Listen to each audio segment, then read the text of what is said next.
National political reporter for AXIOS, Jonathan SWAN, Matt Schlapp, chair of the American Conservative Union, and Democratic strategist Donna Brazil, old friend and contributor.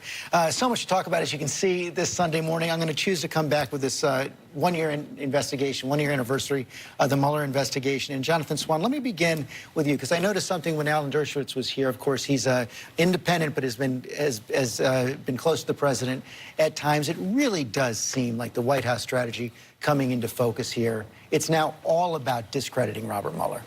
The legal strategy hasn't changed. I mean, Emmett Flood is a quiet, careful lawyer who is doing basically the identical work that inside the White House. Inside the White House. What's changed is the media strategy, which is very significant. Rudy Giuliani's job is not to do substantive, in-the-weeds legal work. His job is to go on TV and attack Robert Mueller and attack the investigation. And what we're seeing is that it's becoming a red and a blue issue, similar to the Clinton impeachment in the 90s. And if that actually happens, we're already seeing the trend lines go in that direction. If that solidifies, that's fantastic for Trump, and he knows that. Half a dozen tweets by the president this morning. Yes, George. But look, 17 indictments, 5 convictions. This investigation has proven more results than previous investigations over a similar period of time. If you go back to Whitewater, Watergate, even the Teapot Dome in the 1820s under President Hardin, we've learned more in 1 year than we have learned in previous investigations, and we haven't really gotten to the crux of what really happened in 2016. I hope the Republicans back off of what I call disparaging Mr. Mueller and his investigation so that we can learn everything, every little detail, so we can prevent it from happening again. And Ronan Farrow, you reminded us this week that it's not just the Mueller investigation right now. You've got the Southern District of New York looking at Michael Cohen, and the idea that some financial records may at least be restricted now, not in the public domain. That's exactly right. And what we know from the single suspicious activity report, as you know, a kind of document filed by a bank when they see anything that looks like fraud or money laundering that has been made public, we know that there are transactions that seem to intersect with Mueller's focus, that bank investigators looking at Cohen's accounts actually were looking at Russian-originated transactions, at foreign influence.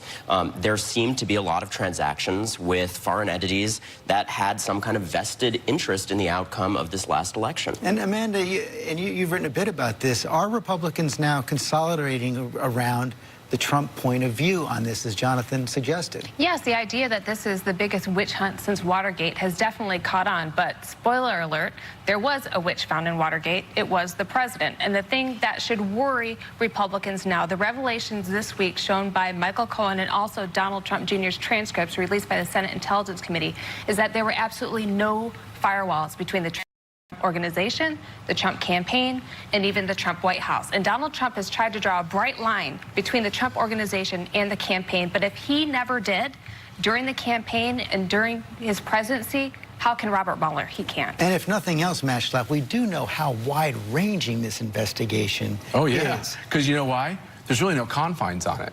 And that's one of the criticisms of it. If it, as Alan Dershowitz is saying, is it's just about collusion, then I think the American people want to know the answer. George, I'll tell you, if they find evidence of collusion, vast amounts of money coordinating with the Trump campaign, that's a big problem. But what do we have? We have less than $1 million spent on Facebook and Google advertisements, half of which happened after the election. And I'll tell you the other thing. Look at the polls.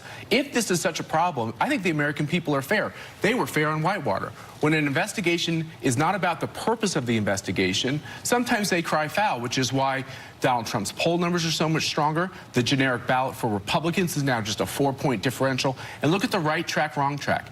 Just 2 years ago, there was a 30-point differential with Americans believing that the country was on the wrong track by 30 points. That's down to 13 points. Everything in this country demonstrates that if it's not collusion, they actually don't want to hear about it. And that leads to something that some may see as ironic, but it's the Republicans who appear to want to talk about this investigation during the campaign more than the Democrats.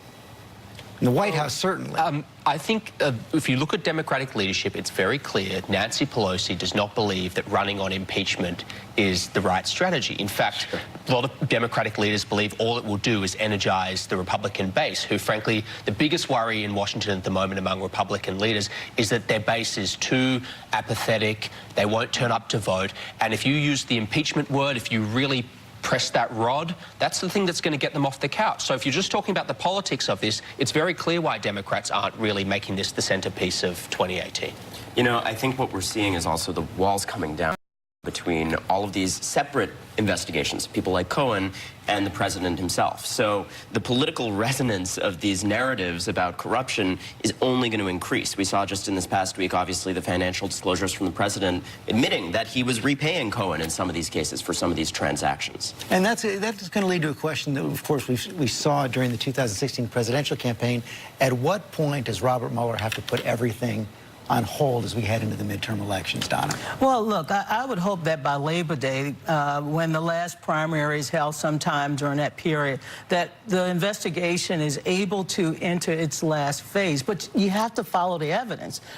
Senate Chair Mr. Burr said that things are wrapping up with the Senate investigation. But look, my concern, George, is that the Russians tried to meddle in our election database. Finally, the Department of Homeland Security is working with state and local governments to basically strengthen our electoral system. We have a lot of problems that needs to be addressed. And while the president is spending his Sunday morning telling us that this is a witch hunt, he's not spending enough time making sure that the American people will have some faith in their democratic government. We know what Russia did in the election, and it's repugnant. We know they've done it for several elections. And what we actually need to do, you know, when we had the problem with Iran-Contra, Ronald Reagan said, we're going to have a Tower Commission. It's going to be bipartisan. It was made up of 3 eminent people, and they gave us answers. And if that leads to criminal prosecution, great, it should. But what we got to know is what happened, and that's what we're losing in all this. It's all of this, it's this cavalcade of other crimes, crimes previous to running for the president, crimes ancillary to running for the president. The American people are fair. That's not what this was all about. It was about treason, and if there's no treason, they're not going to hold them accountable. But let's hold fair enough. Robert Mueller is not done yet. He's a year in. I think one of the problems here is that Donald Trump has a strong PR machine giving his side of the story out, and the Department of Justice and the investigators do not. What is the clear thread? They shouldn't be. No, but it's an unfair fight at this point in time, and for regular people to keep track of all these stories, it's very difficult. But the thing that it does keep returning to, that we know there were repeated overtures by the Russians to members of the Trump campaign offering assistance.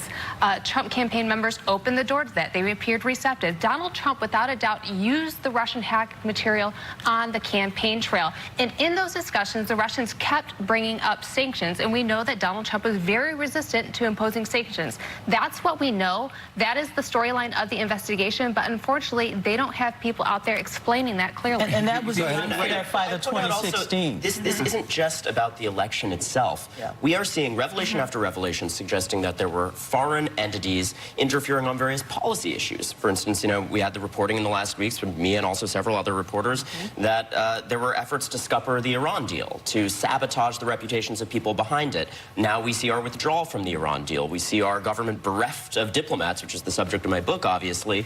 So I'm self-interested in pointing it out. But I would point out that that is going to be a big issue going into this election. I just want to say one thing. I don't think it required George Nader, who, by the way, I was the first to report, to convince Trump to get out of the Iran deal. He was the emissary. Look at the New York Times revelation in the last few days about Israeli social media manipulation.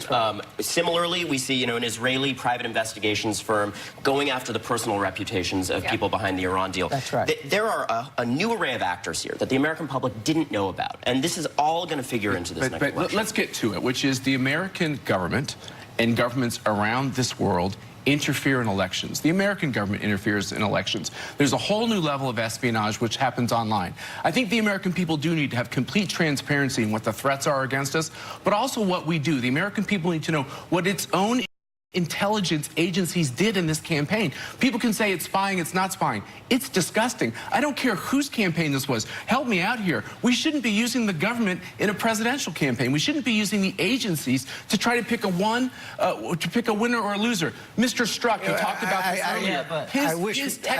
earlier. I wish we weren't out of time right now, but we are, because you laid out a lot there that does require some answers. But we had a lot to pack in today. Thank you all very much. That is all for us today. Thanks for sharing part of your Sunday with us. Check out World News Tonight. I'll see you tomorrow on GMA.